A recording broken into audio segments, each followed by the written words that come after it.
Fala, povo abençoado. Estamos aqui para compartilhar mais um esboço que eu tenho certeza que vai abençoar a sua vida. Como esses esboços já me ajudaram muito, já me abençoaram muito. E sempre quando eu os leio e me atento, eles me abençoam. E o tema do esboço de hoje é incapacidade moral. E em cima desse título, a passagem que a gente vai estar lendo está lá em Josué, capítulo 24, 19, que diz assim, ó. Então Josué disse ao povo: Não podereis servir ao Senhor. Em resposta ao desafio de Josué, o povo tinha dito: Nós também serviremos ao Senhor, pois Ele é nosso Deus. Mas Josué os conhecia bem demais para confiar neles. E lembrou-lhes que eles estavam empreendendo o que não poderiam executar. Não creram nele, mas clamaram: Não, antes serviremos ao Senhor. A história posterior, porém, provou a veracidade da advertência de Josué. A palavra de Deus nos conhece melhor do que nós conhecemos a nós mesmos. A onisciência de Deus vê cada parte de nosso ser como um anatomista vê as várias porções do corpo. Portanto, Ele conhece a nossa natureza moral e espiritual muitíssimo bem. Um fabricante de relógios é o melhor especialista de um relógio, e aquele que fez o homem tem o melhor conhecimento de sua condição e capacidade. Ressaltemos a importância de seu veredicto quanto à capacidade humana. Certeza da verdade de que o homem não regenerado não pode servir a Deus. Não se trata de uma incapacidade física, porém moral, e não está em sua constituição física, mas em sua natureza decaída. Não é de Deus, mas do pecado.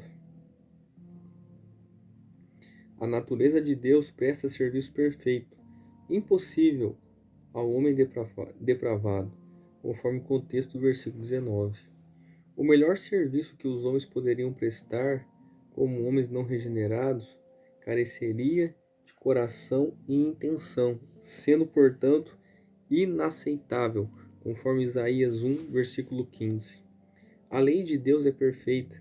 Quem pode ter esperança de cumpri-la? Se um simples olhar pode cometer adultério, quem observará a lei em todos os seus pontos? Conforme Mateus 5, versículo 28.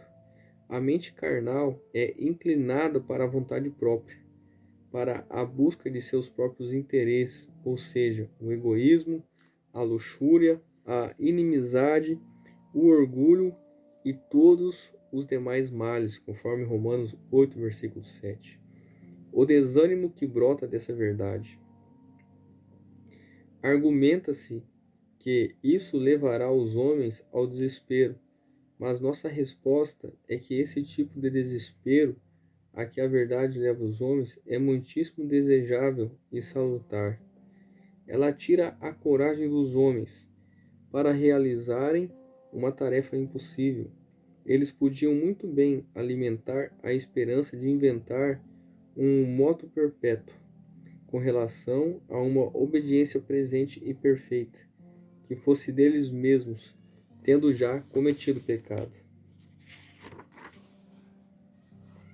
Se o homem tentasse segurar uma escada com as próprias mãos, ao mesmo tempo que fosse subindo até o topo da escada, teria a menor dificuldade nisso do que em fazer que a sua natureza má atingisse a santidade.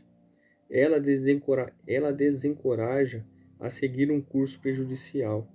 O farisaísmo é uma atitude moral, é uma orgulhosa rejeição da misericórdia oferecida, é uma rebelião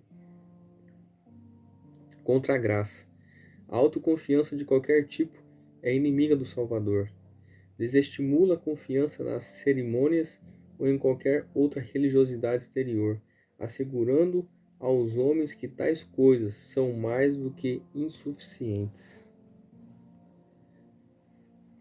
é um desencorajamento a qualquer outro meio de autossalvação e, desse modo, tira dos homens a fé no Senhor Jesus. Nada melhor poderia suceder-lhes, conforme Gálatas 3, versículos 22 e 23. Necessidades das quais essa verdade nos lembra. Homens não regenerados, antes que possam servir a Deus, têm necessidade do seguinte: uma nova natureza que só o Espírito Santo pode criar em vocês. Reconciliação. Como pode um inimigo servir a seu rei? Aceitação. Até que sejam aceitos, seu serviço não pode agradar a Deus. Ajuda contínua. Devem ter essa ajuda para se manterem no caminho, uma vez que já estão nele, conforme 1 Samuel 2, versículo 9, Judas 24, versículo 25. Agora nós vamos para os trechos finais do esboço. E o primeiro trecho diz: nenhuma vespa pode fabricar mel antes de fazê-lo. É necessário que se transforme em abelha. Uma porca não se assentará para lavar a cara, como um gato o faz diante do fogo. Nem a pessoa debochada se deleitará na santidade. Nenhum diabo pode louvar o Senhor, como os anjos o fazem. E nenhum homem não regenerado pode prestar culto aceitável, como os anjos. George Bush, em nota sobre Josué. A existência do pecado em nós amarra-nos a certas consequências das quais não temos condições de fugir. Assim como um idiota não tem capacidade de alterar o seu aspecto de idiotia, ou como a mão paralisada não tem poder de libertar-se de sua paralisia. Quem escreveu isso aqui foi Newton.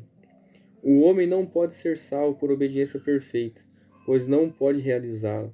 Não pode ser salvo por obediência imperfeita, pois Deus não aceitará. Um evangelista inglês. Corre e trabalha, a lei ordena, mas não me dá um pés nem mãos.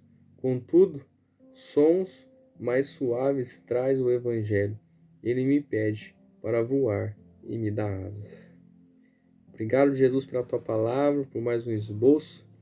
Que nós possamos, Senhor, dia após dia, nos lembrar, se não for a sua graça, se não for o seu perdão, se não for o Espírito Santo, a nossa caminhada vai ser em vão. Pedimos a sua bênção, papai, em nome de Jesus. Seja abençoado com o seu esboço. Em nome de Jesus, até o próximo vídeo.